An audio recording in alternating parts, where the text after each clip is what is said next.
Scott, welcome to the podcast. Great to be here. Thank you for having me. How are you doing? I'm good. I'm back in Singapore time zone. I was just saying on the way in here that there's been a few air miles of late, and it's nice to be back at home. How long are you here for? This week at least, Okay. and then there's a few more weeks on the road coming up. So nice to be at home. So we're recording our podcast from Singapore. Yes. Why did you choose the Lion City as your base? Quite a few reasons. It came to timing was key.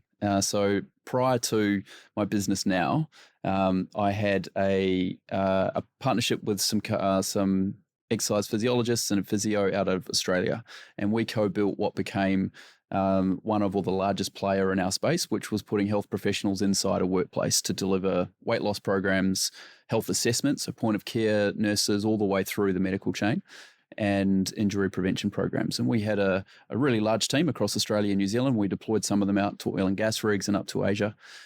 We built that to just under 100 staff, or there or thereabouts at the time, and that got picked up by a company in Australia. We sold that and exited it.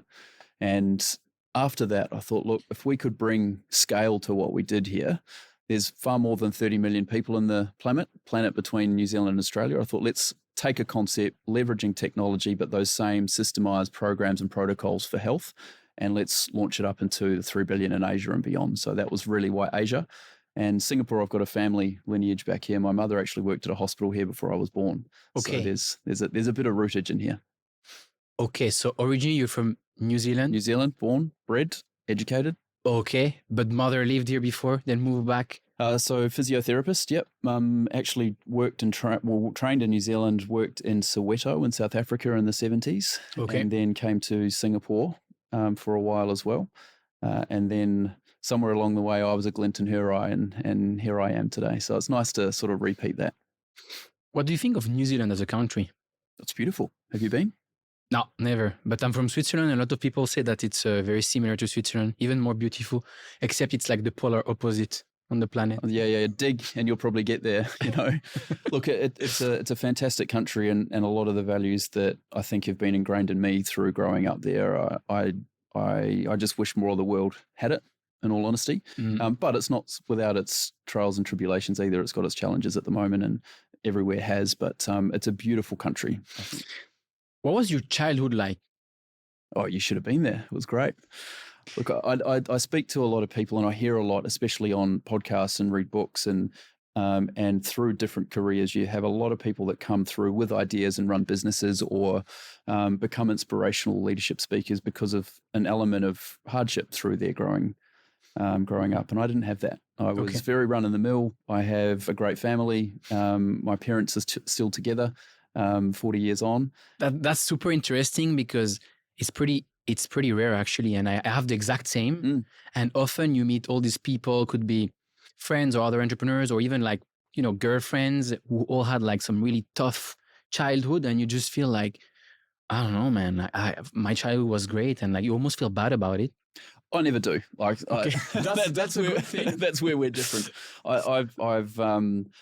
I'm very lucky in a lot of ways, and I think a lot of that stems, or most of it actually stems from childhood. We were taught to work. I've had probably more jobs than most people ever had. Okay. We were semi-rural in our upbringing, so walking, cycling to school, I had to cross a golf course to get to my primary school, like stuff that a lot of people that live in a city would just think it's make-believe. So we had to work for what it was. We weren't brought up with the trimmings, but we never went without. We were public school educated. My mother's a physio, worked very hard, long hours. Dad was serial entrepreneur across a number of different businesses. So we saw and we can model that ethic.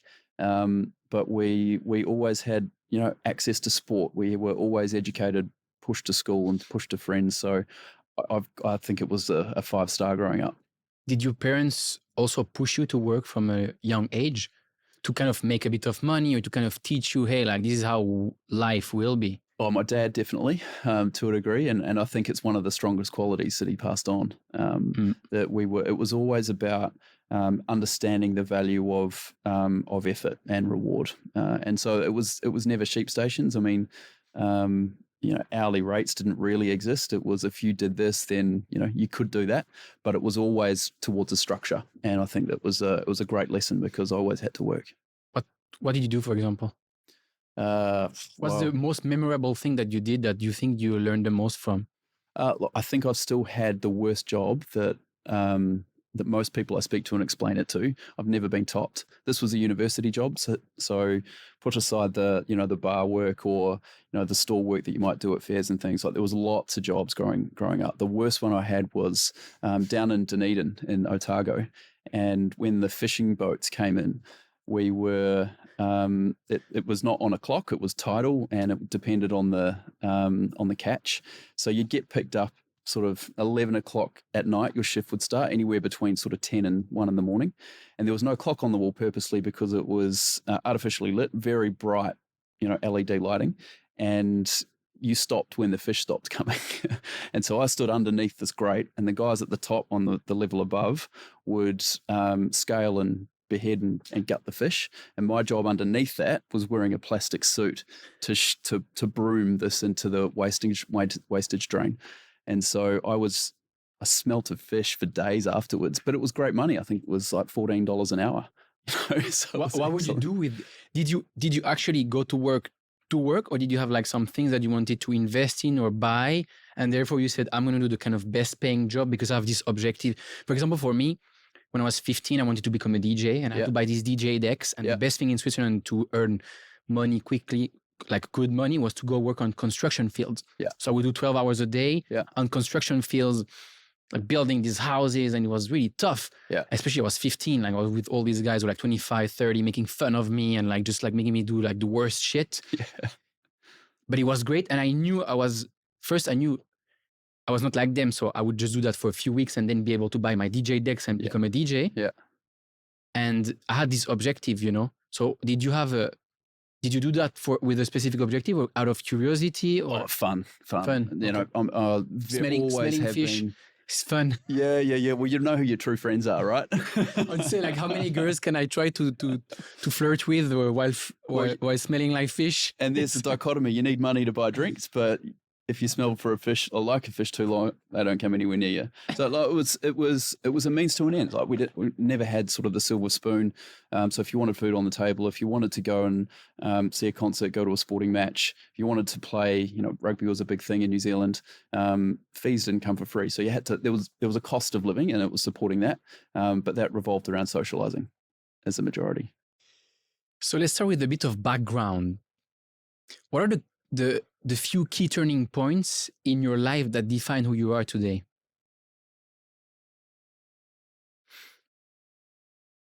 Sequentially, I'll try and bring some order to it with some chronology. Leaving home certainly was a big part of me as a self-development tool, and going to university away from the guidance of the parents. I was young and reasonably talented at martial arts, Taekwondo to start with. Okay. And I became the youngest black belt in New Zealand at the time. So I remember being on stage. We did a big national TV demonstration. We had the Korean team come over, and that's when we saw true professionalism. But I was picked up to then start training for, and this is the age of 8 years old, to train for the 2000 Olympics, which ended up being in Sydney. And so as an 8-year-old, 9-year-old, 10-year-old, starting to go through these very strict regimes and protocols for performance. And that was single focused. My lesson that came from that. Just a question. So they will kind of scout you or see, okay, this kid has a lot of potential, and we'll train him for years. Yes. Yeah. Like, I don't know, because what's the youngest age? I would have been 18 at the Olympics. So 10 years of training. 10 years. Okay. Interesting. Okay. So after going through that for probably the early stages, couple of years, my dad actually pulled me out unbeknownst to me and just said, look, my childhood was becoming a training regime, and that was it. And so I would not have played rugby. I would not have had a social life. I would not have studied. And he could just see where that train was going. And thankfully, him and my mother pulled me out. So I was never going to be a gold medalist. It wouldn't have been a dream of mine anyway. And so they let me have a life. And that's why I'm at this table, is because he made the bold call to pull me out of that track. After how long? I couldn't tell you exactly, but I think it was probably a year or a couple of years. Okay. Because they felt what? They felt that it was way just too risky. Like you just go all in on that young, and therefore, like if it doesn't work out, you have wasted all your childhood and your Correct. like formative years. Correct. Yeah. There's too much to lose for that, and I think that that's one of the learnings that I got, is that it was a bold move, and it was against all of the guidance and the advice and the encouragement and the sales that went inside that regime. And I wouldn't have had a life. I wouldn't have had anything outside breaking boards, training, and doing rhythms. So I think that's a really good lesson for me, is that to always look up, keep your head up, look for the forest through the trees. And it was a great outcome, but also a great lesson. And it becomes a calculated risk that you take in the information that you have, and then you've either got to back yourself and go through it, or come up with a contingency or a plan. And I think that's not just limited to sport. And it's very hard for a 10-year-old, 11-year-old to choose a career. It's crazy too. Yeah. That's why you need good guidance. So you stopped that, and then I got to be a kid. I played tennis, was a great sport of mine as well, and that was where I actually probably performed the best in age grade tournaments, played nationals and things. And again, New Zealand and relative performance levels was nowhere globally, but it was a great process to go through. Introduce the concept of individuals and team, the individual in a team sport. Very, very interesting one, actually, especially with tennis. Yeah. You're alone. The reason why my dad was pushing me so hard on tennis, he was just saying, you're too good in everything you do. In tennis, you will always have someone who's better than you. Therefore, I want you to continue that, not to become a professional, but because you're always going to have someone who's like much better than you. And you have to, everything is too easy. So you have to develop your character. And then, whereas I was playing a lot of football too. And football, it was more like, we lost today because this guy is shit, or this guy didn't play well. And so you can always blame someone else. Yeah. Well, similar, and team tennis sports, if you're playing states or province or districts against each other, it can't just be one star player and the rest that are being carried, because the points matter. I was like you, but with rugby, and that's a religion down there. And played reasonable level, but was never going to be a Daniel Carter, which was my position. So thanks to him, he ruined my rugby career. But you have to figure out a team and the camaraderie that goes with it. And I think the lesson that I love most about that is that, you get beaten and you go through pressure moments, you get physically hurt, and there's nothing better than being in a situation like that with camaraderie and teamwork around you. And they pick you up and they pat you on the back and they encourage you and get you back out there. And where else do you get that?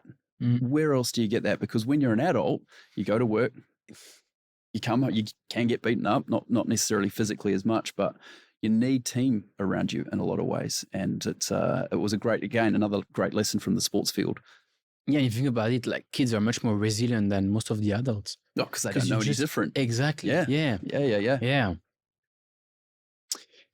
So it's been really hard to get you on this podcast. Been trying for a month because you're traveling all the time, all over the globe, but you yet look really good. You look young and fit. What's your secret? I think you've been drinking before this podcast, have you? Only the I've waters. been drinking water. I'm going to say what's in this bottle.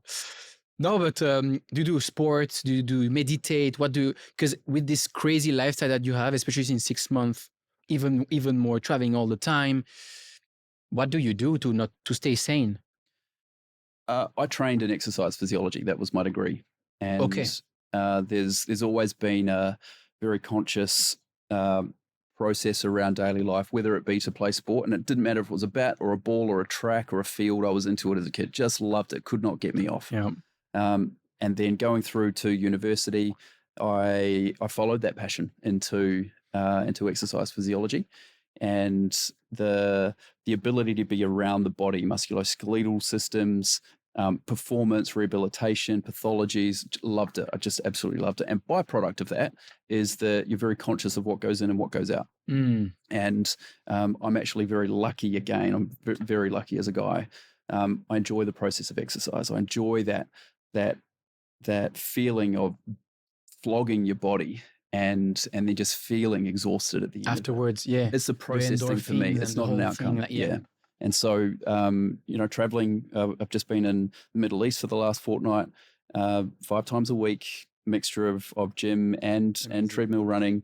And now as the body's getting more stiff and the earlier injuries are starting to come back, more mobility, more flexibility, and you just got to be conscious about it. But I'm lucky I enjoy it. When do you do that? Morning, evening? When do you find the time? Because people always say, I don't have time, which is obviously an excuse because an hour a day or 45 minutes a day, whatever you can. But like, when do you do it? Yeah. Especially, I mean, you've built we'll talk about that later, but you've built your own company.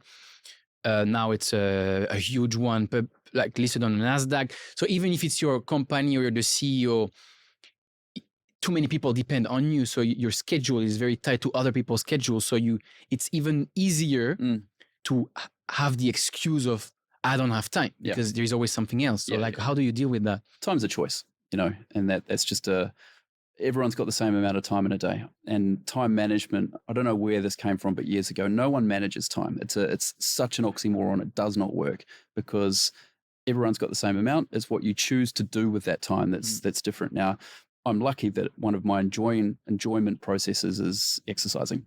And so for me, it's usually afternoon at the moment, but that's changed. Interestingly enough, I used to always be up at 5:30 in the gym, done, desk by 8. Coming to Asia taught me that no one gets to their desk by 8.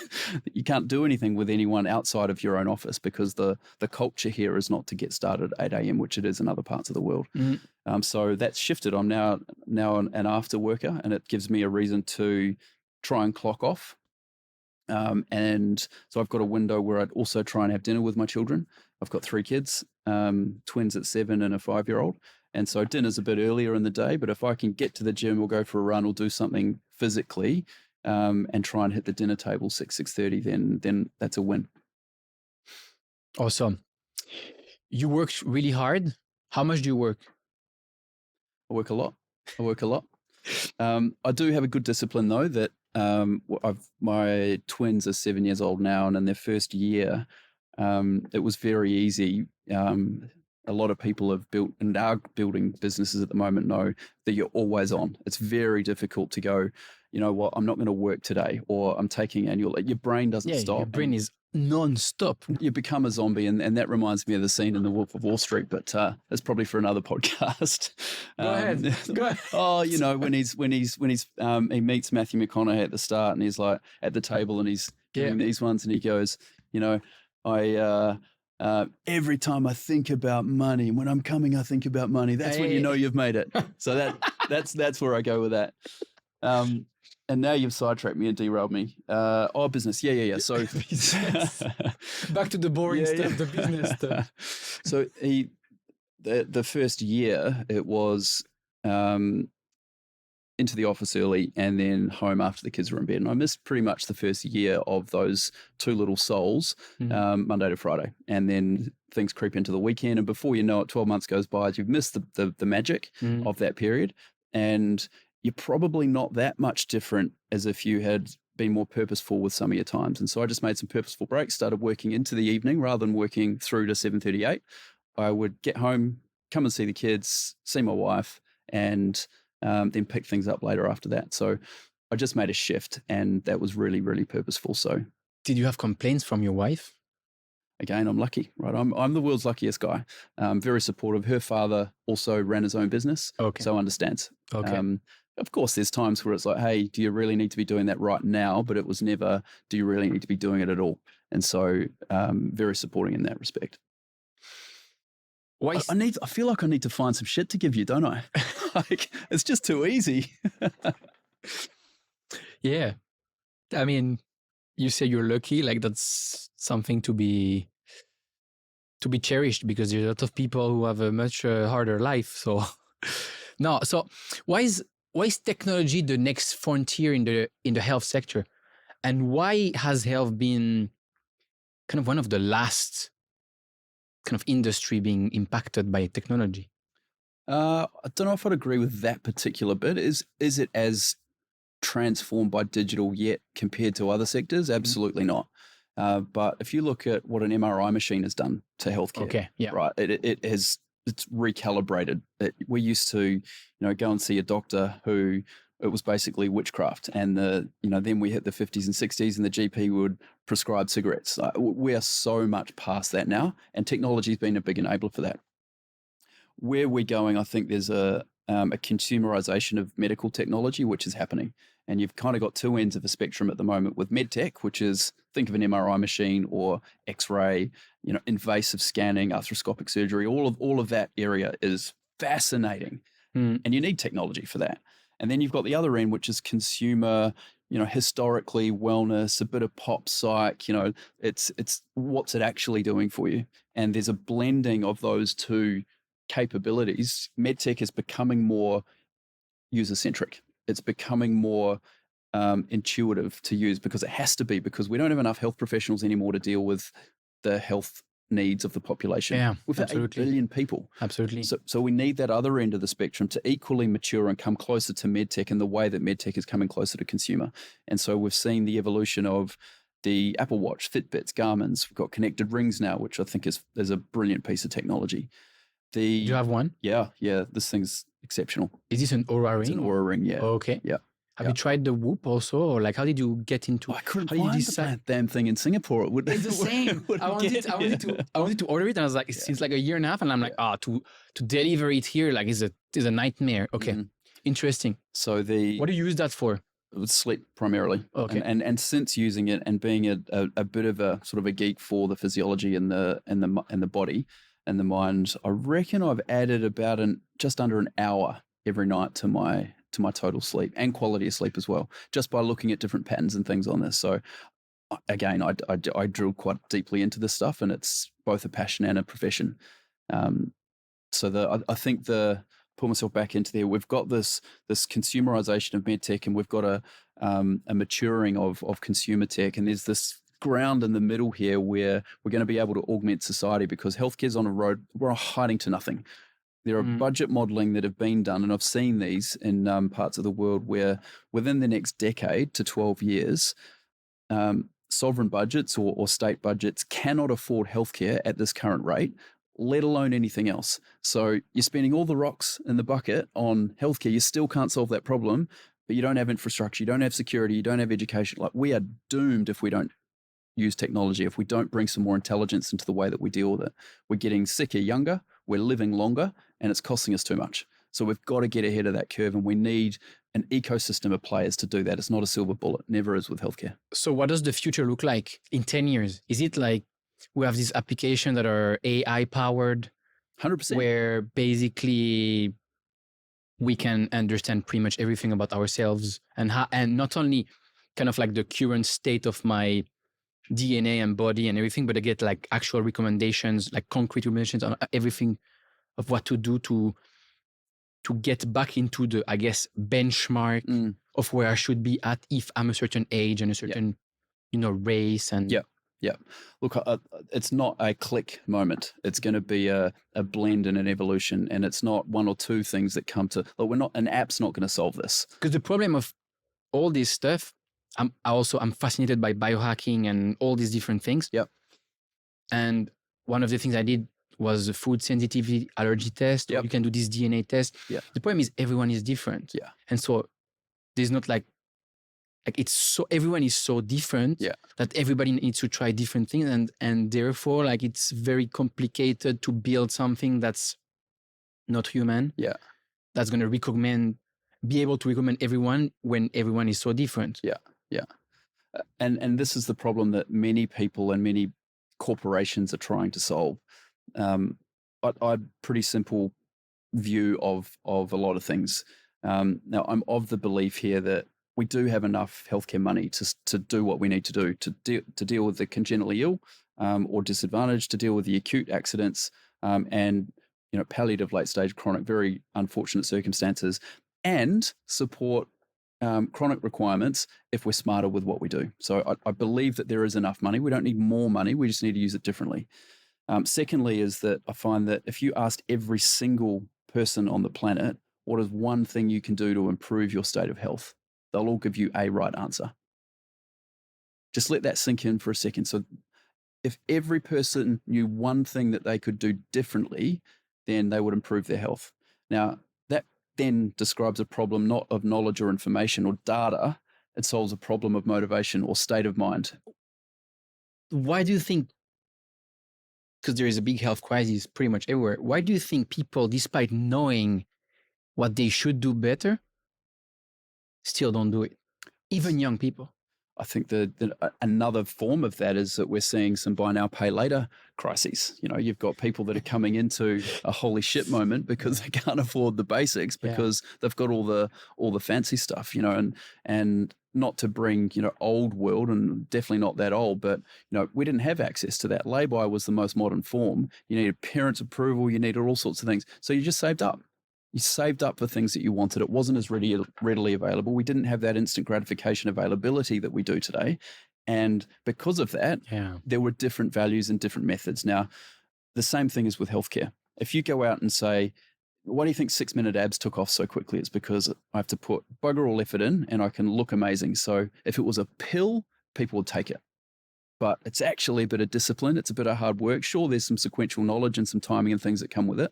But at the end of the day, we know something that we can do to improve. I need to drink less coffee. I don't need to drink it late because I'll sleep better. I need to drink more water because I'm dehydrated. I've got cloudy water now because thought pattern. never do. Are you sure that's water? So we're trying to solve. We'll see that in 30 minutes. Yeah. We're trying to solve a kaleidoscope of issues, and we need to be coordinated and find some harmony and ability to do that. Now, what works for you, Kevin, is going to be potentially different to me, although I think we're wired quite similarly.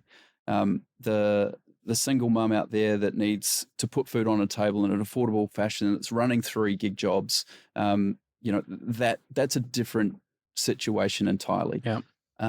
But and the big but here is that if we can get ahead of it, and if we can get the healthcare professionals intervening at the right stage, and leaving some of the other stuff to machines, computer science, AI, ML, then we've got a fighting chance of getting ahead of this. And I do believe that we're at the technology maturity inflection point, that time is now.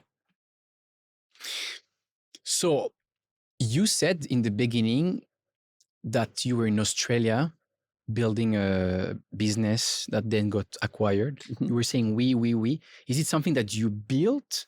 Or you were part of co-founders of the company? Yep. Co-founder. Yep. Okay, because I want to know now basically about your startup journey, how the whole thing started until where you are now. Yep. So I came into an established team in the very early stages, and then we built this business out to become national, and then over to New Zealand and sending stuff outside. So I was one of the 4 equity partners and therefore directors and co-founders of the business. Now that when that company was acquired, it was a cleaning the slate. Now, again, lucky you've got good business partners, good people to work with, and they're still very, very dear and close friends of mine, off doing other things. That's amazing. Cannabis, all sorts of things. So first co-founders, good ones, no problems, still friends, because often that's doesn't happen that way.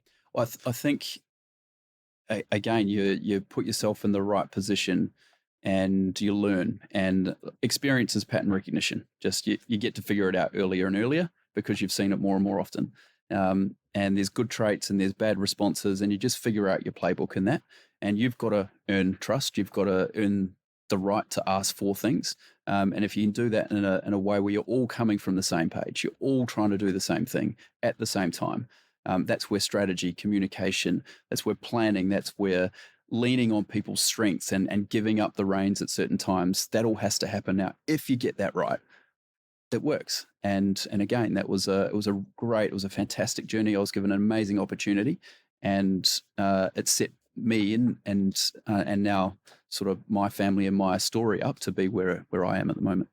So this first company is Healthtech, or is the thing that happened before? No. After selling that previous business. Exactly. Okay. How old were you when you developed this first company? Or how young? Mid 20s, I think. Early to mid 20s. Okay. That's when I became involved. We started, grew, exited that late 20s. Okay. That was an 8-year journey. So wow, early 20s to late 20s.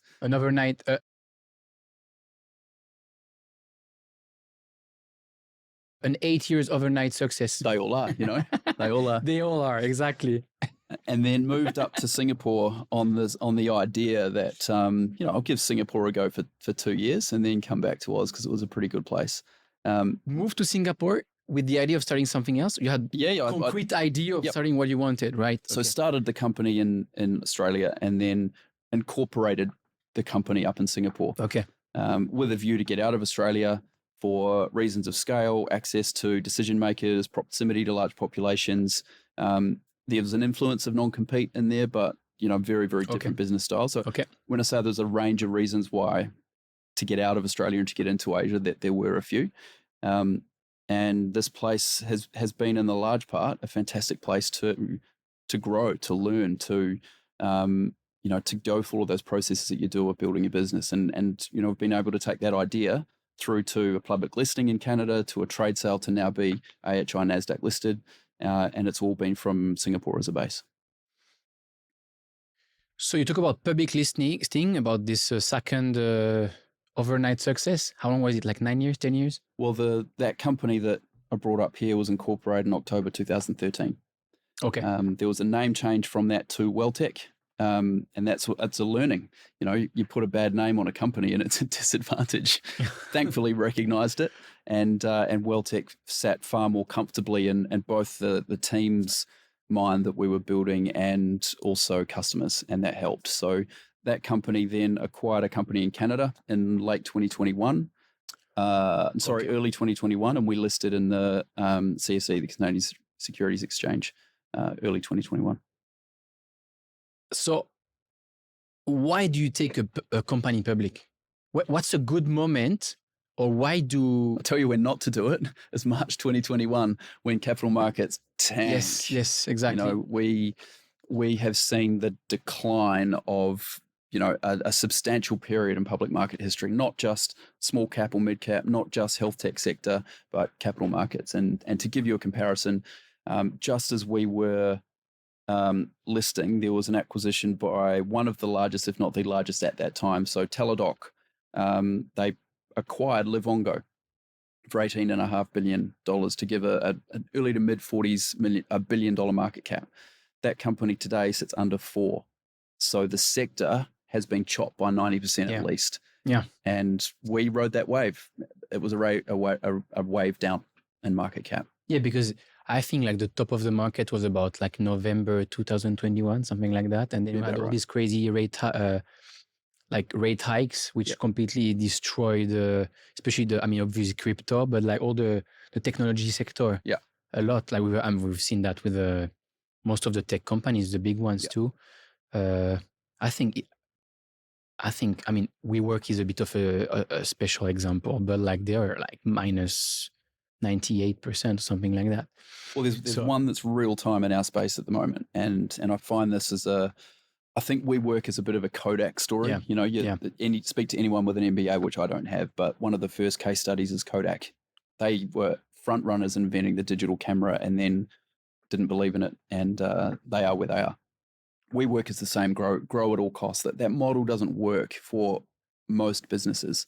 Where there's been an overcorrection is that foundations and good solid companies earning money have been thrown out with the bathwater, because not every company is bad. Not every company is a grow or die, growth at all costs type company. And so we're going to see that rising tide bring a lot of businesses back up in the public markets. The question that you did ask though was why? Yeah. Why public markets? I think a couple of reasons. I think that we had an opportunity with acquiring a piece of technology up in Canada that was very interesting to us, very complementary, and helped us bridge a lot of the sort of wellness and consumer tech space into a medical domain. Now, if you can bring medical credibility and accuracy, scalability, into the scale and the consumerization of wellness technology, IoT, passively collect data to then understand an individual to encourage those behavior changes at the right time in the right manner, then that works. And so there was an opportunity to do that then led us towards a public listing. I had very supportive and great shareholders at the time, Singapore-based, that were also supportive of that. So that made that process really easy. So there's that opportunity side, but also the VC community down in Australia, and I can't really comment on Singapore at the moment, but my experience with it from the previous sort of 9, 8, 7, 6 years ago, it's not that mature. Okay, because I want to say you could raise debt, you could raise equity, private equity, or you could raise public capital market money, and therefore you went for the latter. And so, why? Is it because it's easier? Is it because I think a bit of both, and you also are a bit of an engine from the guidance that you have around you, and there's opportunity when you see geographical expansion, complementary technology on the other side of the world, access to capital that we did have going through that process. That made a lot of sense. When you couple that together with, as a B2B business model, you have retail recognition of the brands of the customers that you're bringing forward as technology, and in that same business model, we had access to regular news, which is important. So we had all of the right ingredients. We just didn't realize that there was going to be this landslide in capital markets. So there's all these positive and benefits of doing that, but obviously you're a public company, which is also comes with a lot of I mean, difficulties. Mm-hmm. So how has your life changed since your company went public? Look, in a lot of ways, it hasn't changed much at all. Okay. I think that there's some, again, foundation or some mandatory disciplines that any good business should have. You should have reporting, you should have systems and process and monitoring tools. Whether your shareholder is a long tail of thousands of retail investors or a single VC investor or high net worth, a lot of those pieces of information and operational rigor remain the same. And from very early on, that's what I put in place, is that we were going to have very mature systems around it. It doesn't always work out like that, but the quest and the process was always around that. So going public actually is not that different. Okay. Yeah, so basically it's because you've done everything kind of right and serious before that the change is not huge. Whereas for a lot of companies that might just say like, we prioritize growth and everything, but internally all the systems and internal systems and going to matter more later, then that's a big change for them because they need to be much more transparent on everything they do once they go public. And who's right and who's wrong, because there's companies that have been ideated, established, and have grown to billions of dollars into the time that I've done and my team has worked with me to do. And so I'm not saying our formula is correct or right by any means. It worked though. So there was I suppose a maturity coming out of a previous business where we had things that worked. Like that company built, grew, got sold. It was a great multiple. Everyone did well. So it was a rinse and repeat approach. Filling the gap of the lack of technical knowledge. And early days, it was like, how can you run a technology company without the slightest idea of technology? And I actually think that was an advantage, and still do believe it's an advantage, because you don't know the limitations a lot of the time. So you go out and do it, and you'll be surprised what happens when you push people. Is it something that you actually pushed in the kind of people you were hiring, saying, hey, I'll prioritize people who are completely outside of the technological space, or you still want to have some experts in the field too? No, I was outside the tech space, and my co-founder at the time, again, no idea really with technology. So we included people in our team, in our recruitment, in our partnership strategies to bring that expertise. Okay. So it's one thing to say, hey, I can do this and figure it out. Now, when you're talking about code and data strategy and things, like you're on a hiding to nothing. But if you're saying to that set of expertise, whether it's an individual or a group, to say, this is what I want and I think you can do it, can you try? And can you keep going? No, try that again. If that's not working, try. And because you don't know what normal is, you can push some of those boundaries. And we had some cracking early results. I think it's because we didn't know. Mm. So you went public in Canada and Australia, I think? No. So we it was an RTO listing on the CSE, Canadian Securities Exchange. Okay. We then established an OTC company on the QB, and then after about 18 months or so, with a long-term partner and good friend of mine, we came together and sold that CSE company now to be AHI, which is ASX and NASDAQ listed. So basically, you sold a public company to another public company. Why not, right? So, How hard can it be? So why? So is it something that happens often?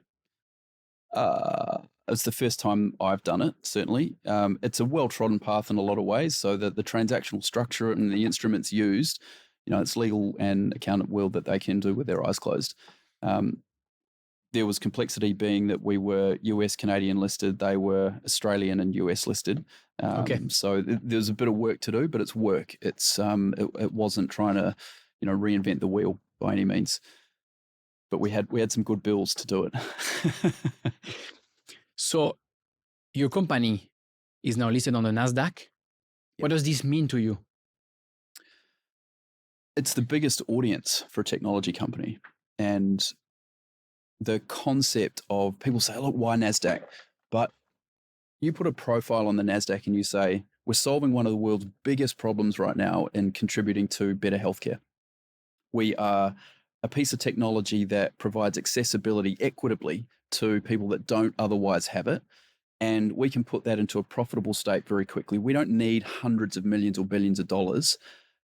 And so if you can put a scalable piece of technology which is relevant to all of the world's population, and you're not introducing anything else for them to buy because they've already got a mobile phone in the large part. We've got 6.6 billion smartphone users on the planet. Now, out of 8, that's a pretty good ratio for a total addressable market.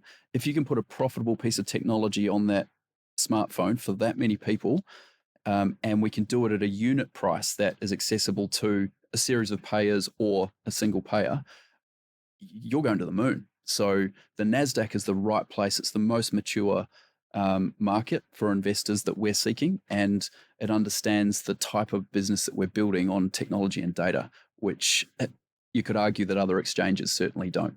Okay. What's your relationship to money and wealth? It's a good one. It's a good one. I think I like it. I respect it, but I also don't. It's not the master of everything to be done. And this is where I'll probably use the analogy of process as well. So, do I like nice things? 100%. Do I like going to places that few people go to or that are postcard type images? Look, I'd be absolute bullshitting you if I said no. I do love that stuff. Of course. But there's also a process element around what I do, which it doesn't need to be. I don't have to have 10 Lamborghinis. One would be nice. So you have a Lambo? No, I don't. But my son actually came back from show and tell at school just this week, and for some reason he now has a picture of a Lamborghini on his wall. Never put a picture on his wall before in his life, and the first one he puts up there is a Lambo. Is there a moment in your life where you built wealth and you actually spent money in something that you thought afterwards that was stupid or not necessary?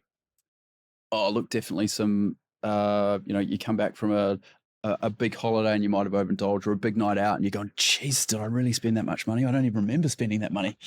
But nothing substantial. Again, I came from fortunate but relatively humble beginning. So we never had exuberance of money to go out and waste or to go and throw around. And I think New Zealand's by culture are quite a frugal society. Yeah. So that's very interesting because it's similar to Switzerland. And I have the same, like a bunch of friends who made a lot of money, but who come from other countries or who didn't have money at all. And they're now completely overcompensating. Whereas like if you come from a more, simple background and you got like good values from your parents, like very simple values, you just realize like, actually, you don't need that much to be happy, and money is not going to make a massive difference, except in a few moments where I can just enjoy much more than I could otherwise. Yeah. I kind of feel like I should start making up stories because this sounds very boring, isn't it? This is bullshit. I need to come up with something for you. You're almost too balanced out. So money didn't change you as a person? Nothing? Or is there a moment where you just said like, oh, like now I'm going to, start to do a few things that I wouldn't do before, and then you realize, oh no, actually this is stupid. Doesn't make sense. Vision boards. I've always been a big one for trying to get around goal setting, vision boards. Where do you want to go? What do you want? And I've got some grandiose plans, like some absolute moonshots of things that I want to do and want to own and have the ability to fund. It's not a but, and there's a lot of that which is not physical, hard, and tangible and material. So for example, I want to go. I'd love to go to space. Okay. It costs money. Okay. But it doesn't need to. I don't need to. Have it sitting here when I get back.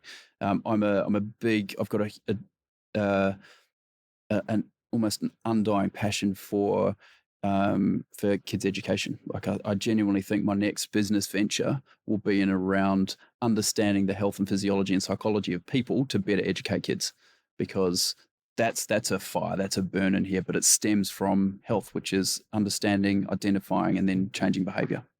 Yeah, and if you think about it, I don't even know. Like, that's something I talked a lot with my friends too. Like, what are you going to do with your kids? Because there's the school system.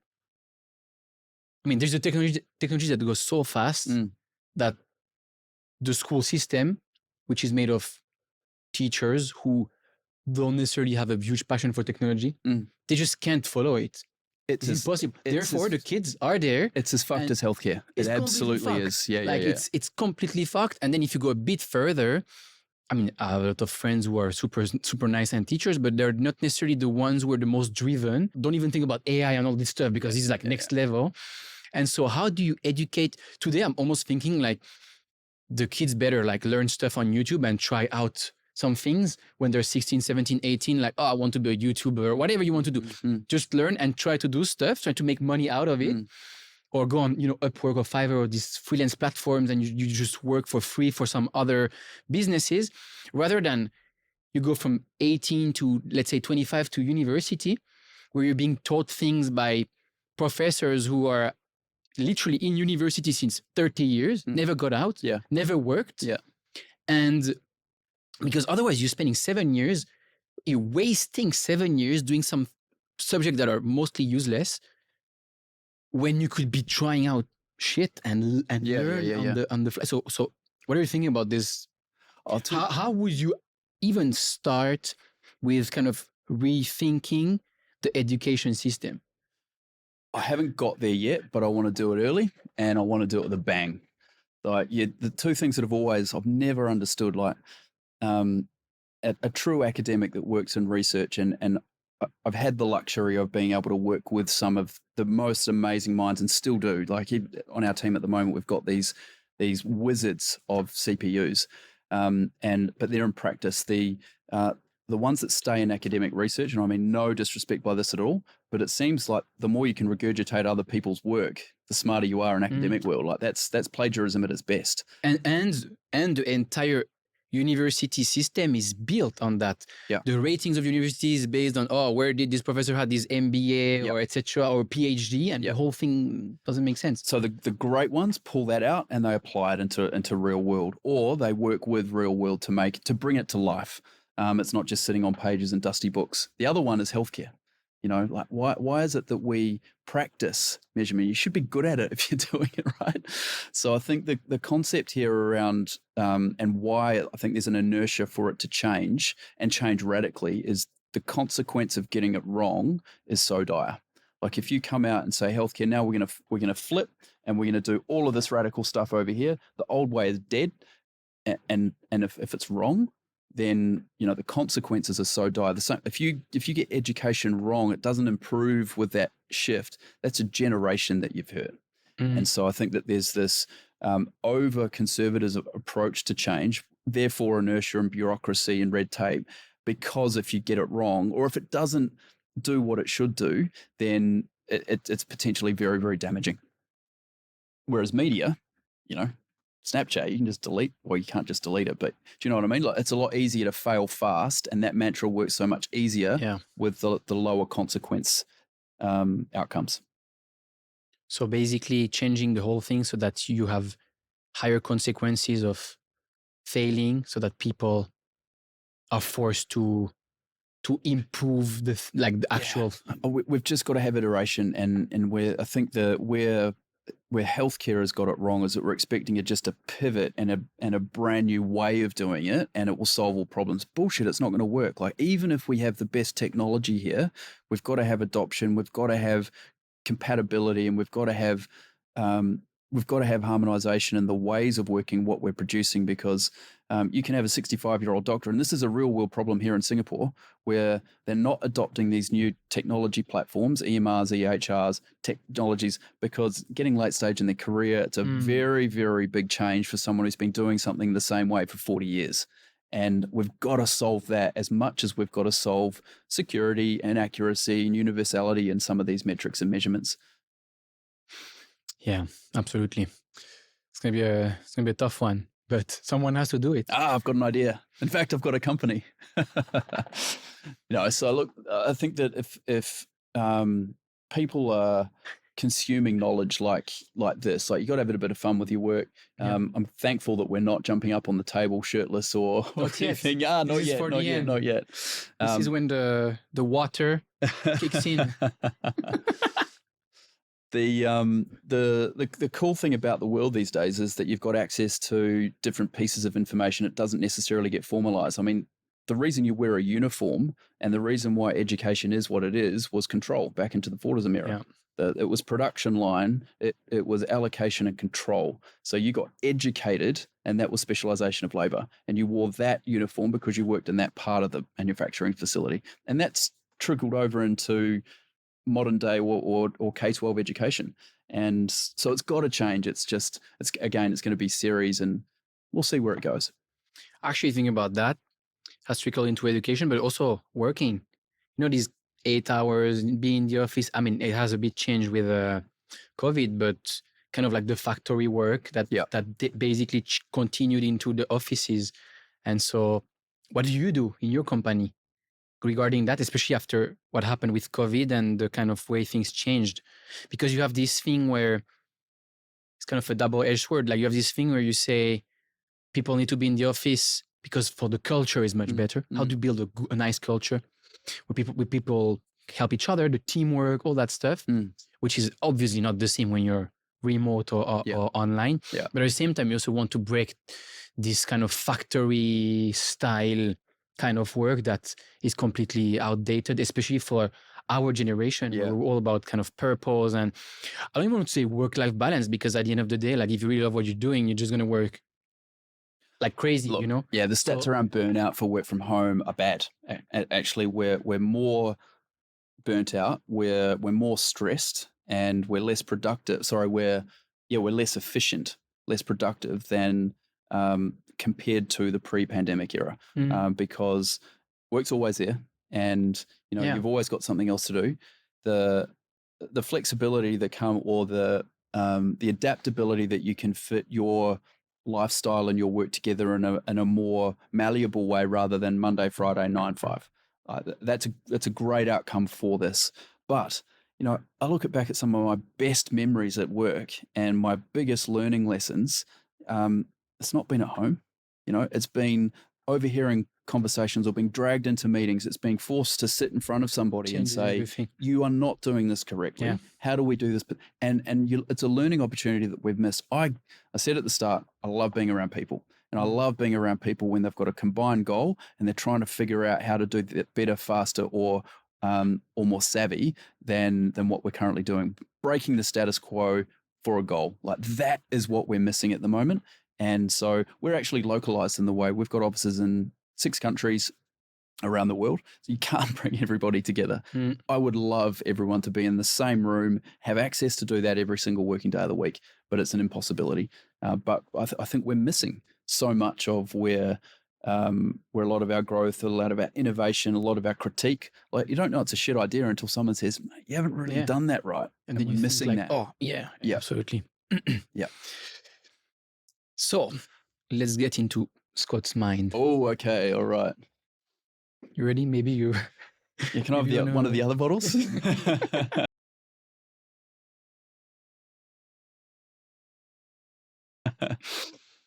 Someone once said, the man without a purpose is like a ship without a rudder, a weight, a nothing, and no man. Have you found your life's purpose yet? And if yet, what is it? in words, and this is where I would love some prep on this sort of stuff. So thanks for throwing this right at me. I'm going to try and give you a cool answer, not a shit one, because I've had some shit ones so far. The purpose, I think, is to impact and do better. Now that does sound like a shit example, but it's the reason why I'm probably not such a great employee and haven't been. I've worked for myself for a long time, and I work with like-minded people exceptionally well, but also don't like it when there are ways of doing things better and people don't do it. That it breaks me. So I think if anything, there's a purpose of pulling people together to do something better and greater. And so that's in a work capacity. You know, I also don't like being the guy at a dinner party sitting there saying nothing and just laughing at other people's jokes. I like to weigh in every now and then. So that's on the work side. What about if you think like kind of greater, I don't know, are you a spiritual person? Do you think about, or in terms of like family or like, why do you think you are on earth? Jesus, we're going big. All right. So It's not just, I don't know, I'm spiritual, just a creative not now. spiritual, not religious. Energetic, maybe. You know, I think you can walk into a room and you can feel if it's a good vibe or if it's a bad absolutely. vibe. So How do you feel about the vibe here? well, it's starting to warm up, isn't it? It's good. It's good. I think that you know, I have children. You know,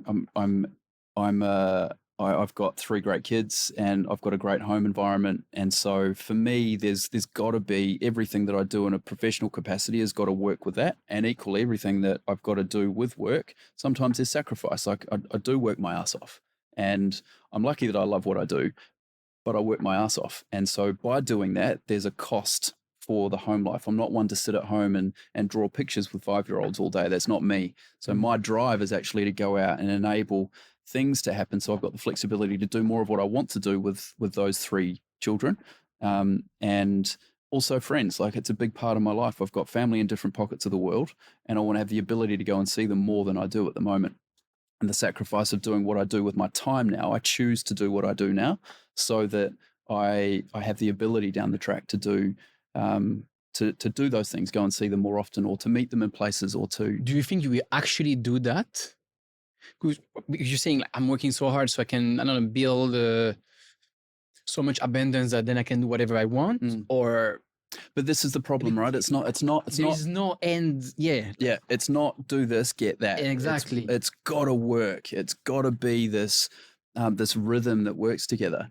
And, you know, the example I gave in the first year of those twins' life is that I didn't really see them because I was choosing to work consecutively or continuously, and then coming home and putting my feet up and going, oh, how are they today? And show me a couple of photos. Like, that's bullshit. That's not the way to parent. Like, I'm not going to be a figure in their way of growing up if I choose to live that way. So I made a conscious decision, and that's why the dinner time is so important to me. I exercise, I get dinner table time with my kids, and then I try and put them down most nights, and then I pick things up after. So I choose that, and that's good for me because I can get my work done for what I need to do for the articulation of the team, because there's dialogue. It's not a monologue. It's not a dictator anymore. It's different, and then I can do things after. But do I work more hours in a day than the average person? Damn right I do. But it's a conscious decision to do that. Do you feel like since you have kids, your entire life is more meaningful, or you kind of like feel like, oh, I'm actually doing all this work kind of for them, you know, to offer them like more security, there's a massive part of that. Or you have your mission, and you say like, whether I would have like 1 kid, 2 kids, 0 kids, like my mission would still be the same, and I'm driven like that. And therefore, because I'm so driven, my wife and my kids can trust me to take care of them, because nothing can deviate me from my mission, you know? So either like, my question is like, are you like super mission driven, or is it more like this mission like makes more sense because you have these people to take care of and kind of? I think it's more that, you know, there's never been a question of burn or desire in me to do anything, you know, if that was figuring out a way to get somewhere, if it was a way of making a team and made some great teams in a sporting capacity, there was always a drive to do something, always. And, you know, I've been told many a times that, I'm always going to do well in life because, even down to, you're like this, buying a Coca-Cola in a dairy or a 7-Eleven equivalent to whatever they are. And the label was ripped. And I said, what deal are you going to do on this? I'm not paying retail for this. And I was like 13. And the lady said, no, that's bullshit. And I said, well, that's rubbish. No one else is going to buy it. So you sell it to me. Otherwise you throw it out. And it was that. And she said, whatever you do, you're going to go far in life. So little examples like that. I've always been driven. There's always a purpose, but it's never really been defined or sharp. Having kids absolutely does that. I want them to look back in time or in future in time and say, I love what Dad does. I love how he does it. But I also love that he's there so that, we can have that relationship so they can be proud. So they're a big factor in it, of course. How can younger people discover their purpose as fast as possible? Guys, girls, because we're thinking you got to try. And this is where I don't believe in a lot of there's too much safety. Helicopter parenting is one of them. Like, you need bacteria in your body to develop an immune system. And if you remove all of that trial and error of a kid, and whether that be someone who's 25 and thinking about starting a business, or whether they're 55 and going, I want to learn to paint, whatever it is, do it. Yeah. Like, this whole live in fear of getting it wrong is a cancer for development, and it's an accelerant for unhappiness, and that's just the shittest way to live. Yeah. Yeah, because in French we say, I don't know if we say this in English, but the regrets are worse than the remorse. Yeah. So is it the same? Permission, forgiveness, yeah. And a lot of people will say for a lot of situations, it was never really as bad as I thought. Well, no shit. Yeah, exactly. It doesn't matter if you're learning to surf and you get thrown over by a wave, or you ask your boss for a pay rise the first time, or you write a business plan and it gets completely critiqued by, probably the taxi driver. Like, we ask those guys too much wisdom. Sometimes it's great, but why are we so needy of feedback all of the time? It's okay to get things wrong. It's probably because of the kind of survival instinct of the brain, like how we've developed, which is more like, I need to be scared of everything to survive, rather than like, fuck it, I'll just try things and see what happens. And look at the anxiety and the depressive levels of society these days. The fastest rate of growth, unfortunately, tragically, of suicide is not male, it's not old, it's young girls. And self-harm went, I think it was 18 times the standard rate of self-harm for emergency department admission in a state in Australia, went up 17 or 18 times when COVID sat on. That there is so much anxiety in here, and it was one of the reasons, the main reason that initially started what is still was the most successful mental health program we deployed through Healthtech. It was okay for us to sit up and say, you need to do 10,000 steps a day, and you need to eat 5 fruit or 5 veg and 2 fruit. You need 3 meat, no more than 3 times a week. You've got to have a balance of protein and carbs. But where was our education on sleep or mindfulness, mental health? It was nowhere. And so in a period of about 9 months, I had 5 people within my network. Some I knew well, some I didn't. It was through wife or friends, and they chose suicide. And, from the outside looking in, a lot of those were successful, career driven, financially set. On the outside, beautiful marriages and kids and all sorts, and they chose that, and that's tragic. And so I just thought that, how is it that we can talk about these basics of living physically, but we can't mentally? And so I went to my sister-in-law, who was PhD psych, and I just said, what's the common thing across I need 12 points that every single patient hears or that you talk about in psychology. And I just wanted to get what those 10,000 steps equivalent were for the mind for anxiety. What was the 5 veg and 2 fruit equivalent for better sleep? And so that was the birth of a program called Mind Your Step. And it was the basics of mental and physical health coming together. So what are those? Like, if you, for example, for anxiety, the most commonly heard pattern. This is part of the problem with health, is it's not just one thing. Like, there was a series of things that we went through with simple breathing techniques. It was getting to bed at the same time. It was understanding that there's a social requirement, like it's a nutrient that we have as individuals. And if we starve ourselves, that's what loneliness manifests in. And so going through these 12, and these were academically drawn out and supported by a university down in Australia. But these simple truths of basics, right? It's not rocket science. You know that you should control your macronutrient intake. You know you should move. You know you should sleep. You know you should drink water. We also know that we should be around people. We should also have alone time. We also know that we need time to recharge, and we should have plans and preparation for, it's okay to actually have a day where you just veg out and watch TV, but you can't do that every day. And so these basics came through, and that was why it was so well received. Yeah. What do you believe today, and your belief only gets stronger every day? You got to back yourself. You? Back yourself. You want to go for it? Do it. You sit and think about it. You talk yourself out of it. Preparation is so important, but you got to do it. You got to take that leap. And it's something that I'm really proud of, is that I can look back across this last 8 or 10 years, in particular, 20 years, and say, I'm not left wondering, you know, to go through what I've been able to do with exiting a company with some brilliant people who are still very good friends, to then moving to a part of the world which I had no idea about, building a company, acquiring a company, listing a company publicly on the opposite side of the world, selling that company, and now having the trust by a lot of people to hold my position as CEO of AHI. You don't go through that process without fucking up, and you don't go through that without asking for favors, but you don't go through that by wondering. You got to do it. Yeah, it's as, I mean, obviously, but it's almost as simple as that. Is you think about even starting a podcast, like you just say, I could do this or that, I'm not really sure, or you just freaking invite someone and you start to talk and you put it online, and then you continue and you continue and you continue, and after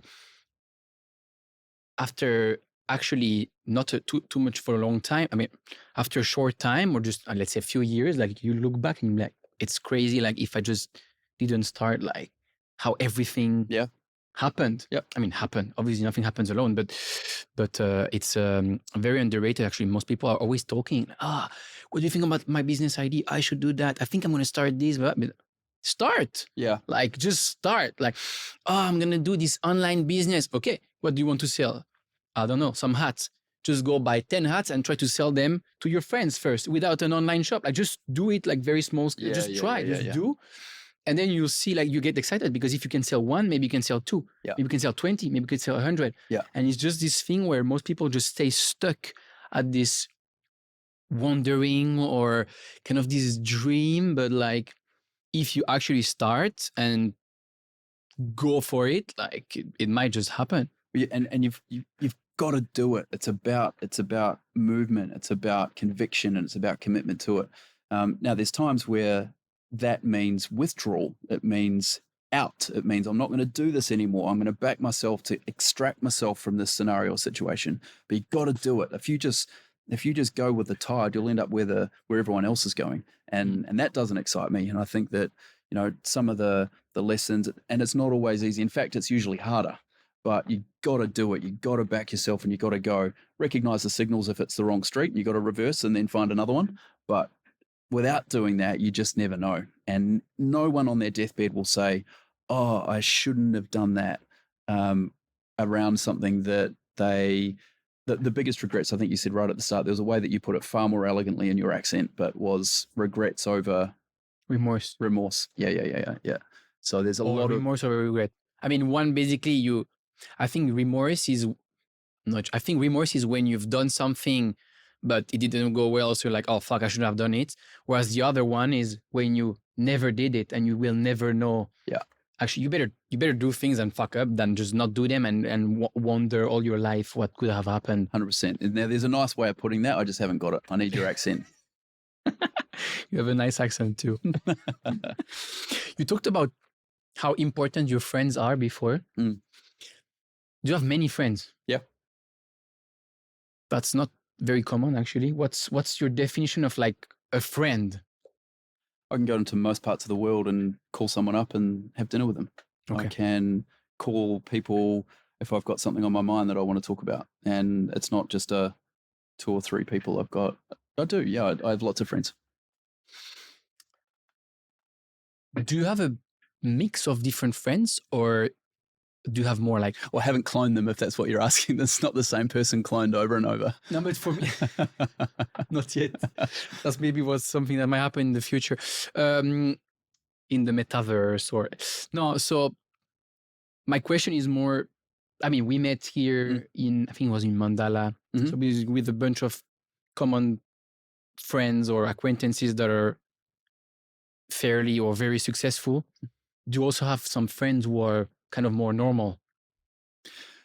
Yeah, less so in Singapore, because I think that there's a self-selection process to get here in the first place. You know, I've got, unfortunately, I've got friends that have been dear friends and I've lost touch with, but that have on all the way through the spectrum, from homeless living on the streets all the way to what we find here in Singapore.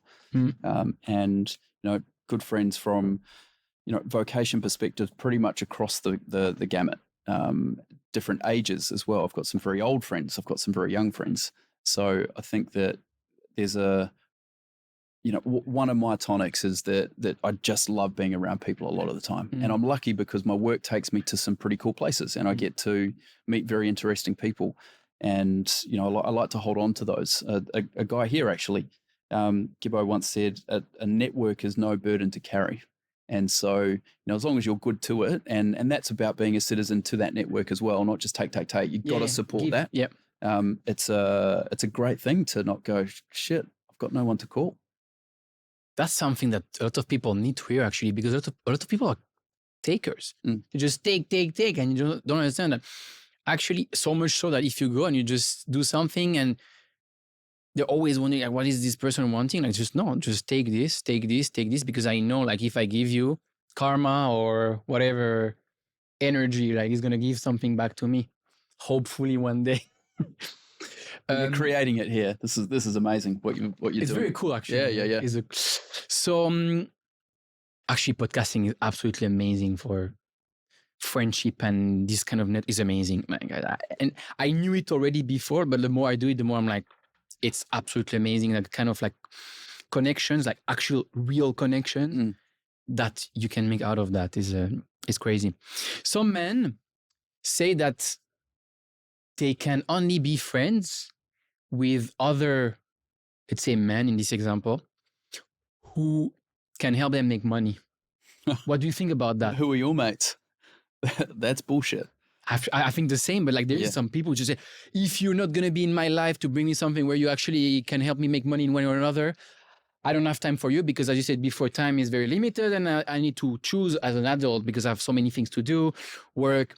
At some point you have a family, you have kids, you have your sport, like you actually have not that much time for your friends. So like they say, I want to be friends only with people who can help me make money.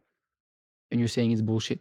Well, look, they just would not be a friend of mine. Yeah, you know, that's good. And I think there's an element, and there's a theme of luck. There's also good management around a lot of things as well. If you let shit into your life, then you're around shit. Yep. And no one's ever going to get it perfect, but if you live by some pretty good principles most of the time, then most of the time you're going to enjoy where you are. So by luck and by management, I have a lot of people that I know. I have a lot of those people that I know that I can call friends, and I have very few that. Well, I think anyway, because you never know until you really know. I have very few that I think would be attaching to me to make the money, because that's not my jam. What's the best piece of advice you've ever been given? This one I can answer. Yes, we got one. So my old man, Dad, he said, whatever you do, just make sure that wherever you are in the world, you can walk into a bar and hold your head high. Okay, awesome. Very good one. And I love the analogy because it's so functional and so factual. It doesn't mean that you have to go out and invent a rocket to take you to the moon the quickest. Elon's trying to do that. It doesn't mean you have to be a billionaire or a gazillionaire. It's so true in all situations. And it's cross-cultural, it's cross-time. but you don't want to walk in and have to duck because shit, I screwed over that guy or I was an asshole to that woman. Like you don't want that at all. And it's something that I've lived by for a long, long time. It's kind of the same as the I want to be able to sleep at night. Yeah, like whatever same principle. I do, but same I principle. This one actually. Yeah. Remember the. Well, and there's probably people that'll disagree with me because you got to break eggs to make omelets sometimes. But I think as a rule or a theme, then that's definitely one that stuck with me for a long, long time now. What's something that you believe in that most people would not agree with? Oh, here's one that I can't explain very well. But memory is a collect. So every cell in your body has all of your memory. Okay. The more cells that you put together, the more detailed that memory gets. And so what is apparently known, and some of your listeners might actually know better because they're more currently read, but there's no part of your brain that if you cut out, you lose all memory. There's aspects that contribute to it. So think of it like a hologram. The more cells you put together or the more particles you put together, the richer that hologram is and therefore memory. And a lot of people think that, so I give the analogy that memory is a hologram and people don't believe me on that. So that's the one that comes to mind. What else do people not believe me on? That New Zealand has a summer. That's from my wife. Apparently it gets cold there a lot of the year, but Wellington, one of the greatest cities to be in for at least 5 days a year when the sun's shining. Otherwise, you just say like move to Singapore and see what having summer all year looks like. Heat, oh yeah. It's bucketing outside at the moment. If there was a key takeaway from today, what would it be? It would be to find your biggest fuck up and bring it so I could give you an answer, because that's the bit that I'm going to walk away with here most ashamed that I don't have one for you. Look, this is an amazing environment. I think if everyone could see or hear, this room and what you put together, it's phenomenal. It's just the start. It's just the start. It's an impressive start, mate. Like I think that's it. Shooting from the hip, I love it.